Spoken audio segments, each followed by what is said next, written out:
I'm Lizanne Flynn.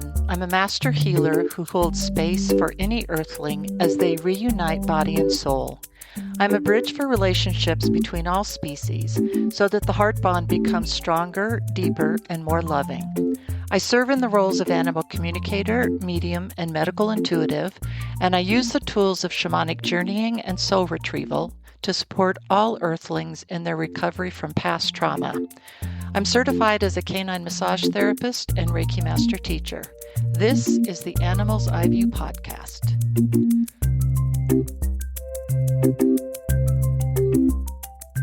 It's a tale as old as time, this posting on social media and interacting with virtual strangers, all the while knowing that likely no good will ever come from it. Or is it just me who feels that way? I hadn't thought before about how animals would view social media, and I promise to dedicate a podcast soon to that topic because we've already addressed their view on AI after all. Initially, it seems that they're giving me a collective Aussie head tilt or something like any animal who gives us a cocked head to the side and a look as if to say, wait, what? Which always makes me laugh because they're sharing it in all sincerity and truly do want to know how the words that I'm saying would possibly resonate in their worldview. They get the social part and say, quote, to each their own, this being social business, because some of them lead quite solitary lives apart from mating. And the media part seems to be more like a cloud to them, as in rather ethereal, and aptly so, which also should tell you how deeply they understand already our world, while their worlds, plural, are still very much an enigma to us. The definition of media is a means of affecting or conveying something, which the animals understand would be like a tool one would use. The next word that comes up, and because they know that I know now the definition of vocalization, which is to give voice to feelings and thoughts and ideas in words. And as our written word is a main form of communication, that then translates to language, which is defined as a sequence of words, etc., which have meaning to a community. So we have English, French, Gaelic, Spanish, etc., and the animals have howls, chirps, squeaks, squeals, clicks, etc., as their species specific languages, which they attribute actually to being dialects on the outside of the one main language of energy that is usually felt with the body and can come through the internal sensory system that mirrors the external sensory system of seeing, hearing, feeling, tasting, and smelling. I have a footprint on social media, as the saying goes, and you all know that because I tell you so at the end of every podcast. Admittedly, I'm more comfortable and will post more often on Facebook. Hello, fellow boomers. Less often on Instagram. I do have to get better at that. Also on YouTube, of course, and I use an app called Buffer that allows me to post up to usually 4 days worth of X tweets. As an aside, because we've already talked about the whole X-Twitterverse thing, everyone still calls them tweets. What else would you call them? I don't know. Maybe others say I posted on X or I X'd several times today about X. Talk about, in my opinion, a non-user-friendly name. I am getting more comfortable on X-Twitterverse and commenting now and then on posts and being glad when someone reposts my tweet, of course, or follows me. Because the more I can reorient human animals to their own animalhood, the topic of today's podcast, the better. Because it was on X-Twitterverse that I follow a few people, mostly for politics or news of the day information. I'm really keen to keep up to speed on that. There are a few others that I follow, and one in particular talks about veganism, the rights of transgender humans, and associated topics. And it's funny. The more I do this work, and perhaps the older I get, the more I realize how much I follow the experiential path of the animals, in that there isn't light really until the contrast illuminates it for us. In that if something doesn't resonate with me, it doesn't mean it's wrong.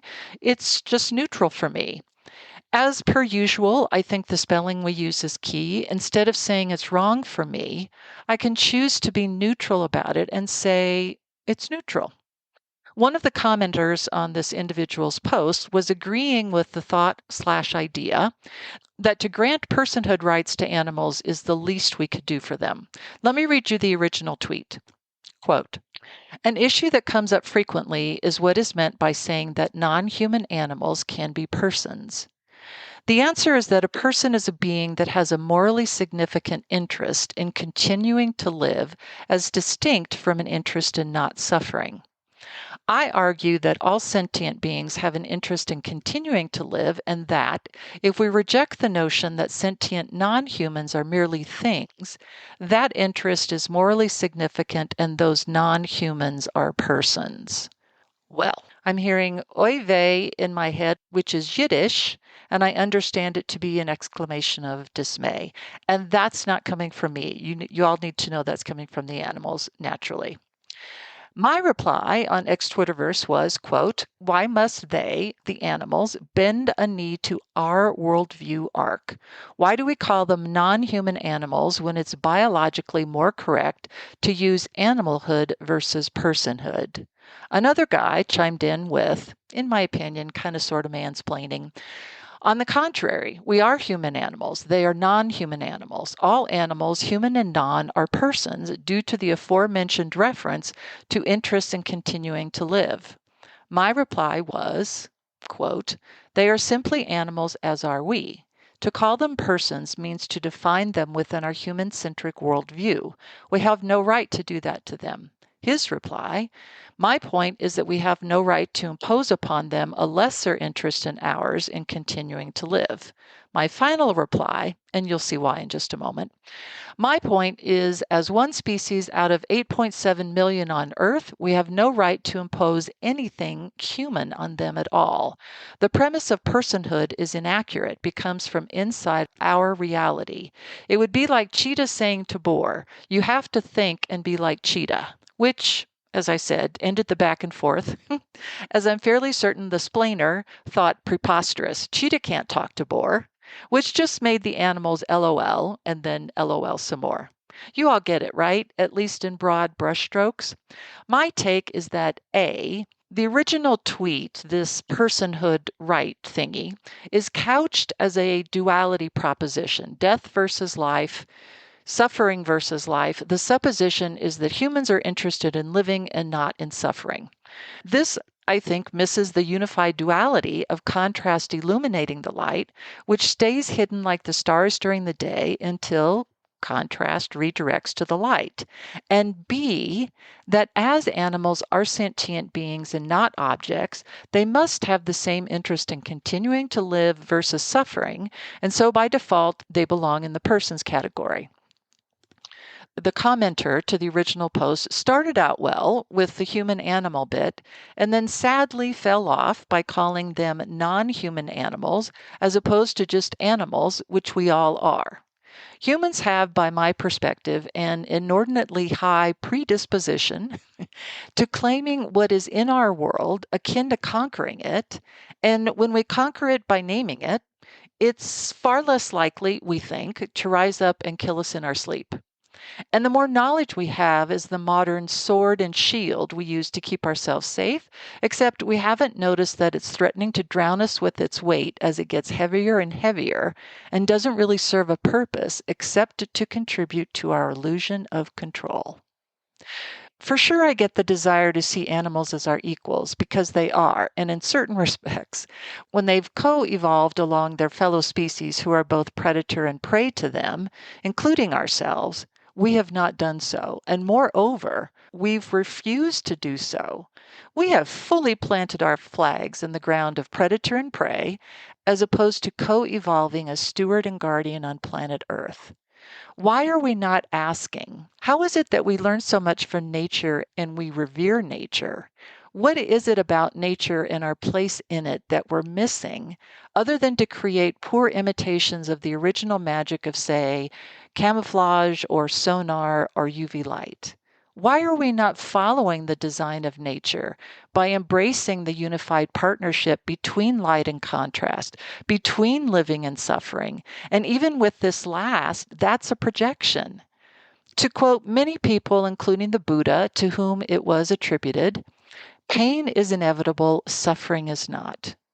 Would that we could wave our magic wand of Darwin and warp speed ourselves forward, or maybe backward, to where we understand that our role as guardians of this planet is to follow the lead of the other species, and not just in poor imitation, so that we're not stuck in some sort of PTS survival, fight, rarely flight, with other apex predators who are not also prey like we are, so that we more or less gracefully co-evolve alongside a consortium of animals, a UN of animals, where all are represented by ambassadors who partner with other ambassadors on this wild and wily planet to design the best way forward for us all.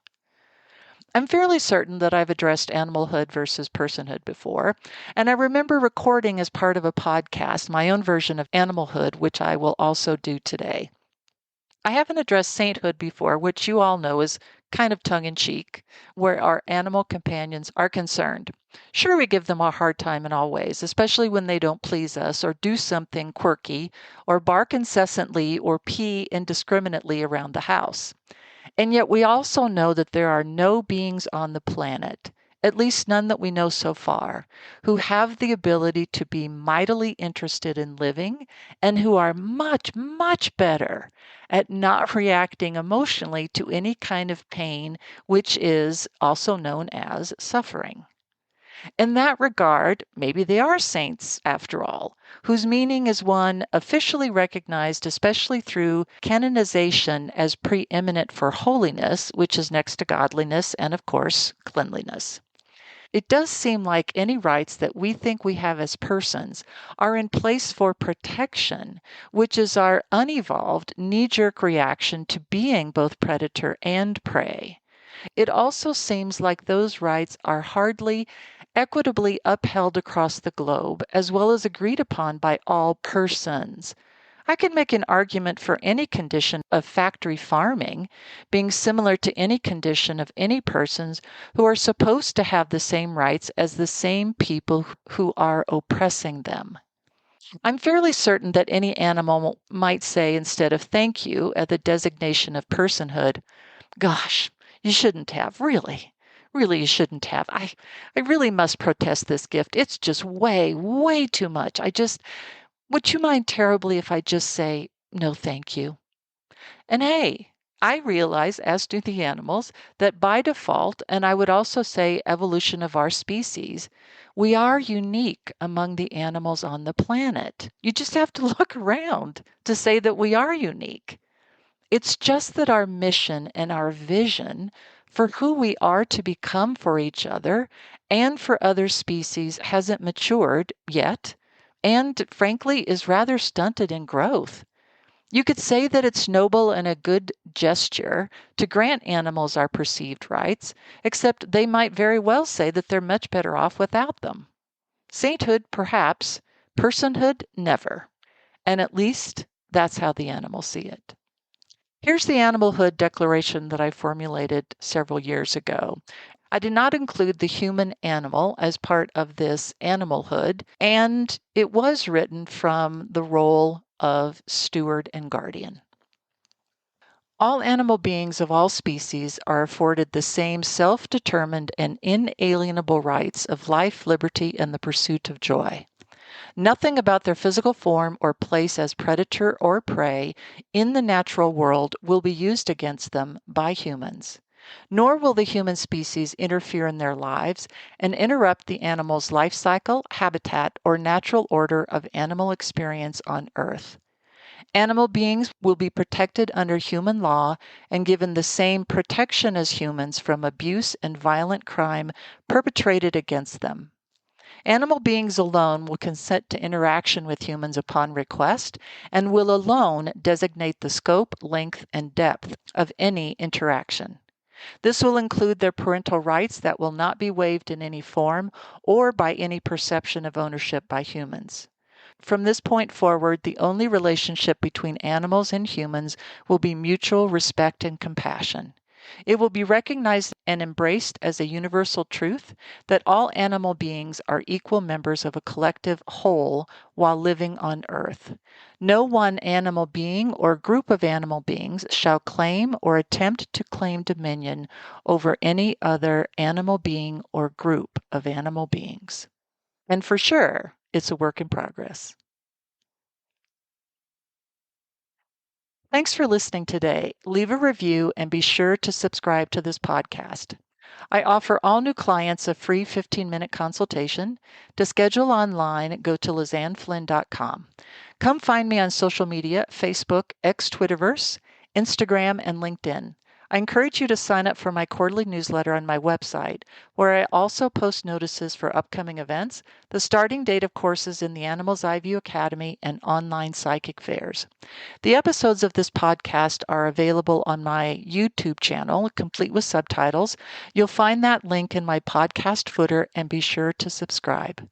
This has been the Animals iView podcast. I'll see you next time.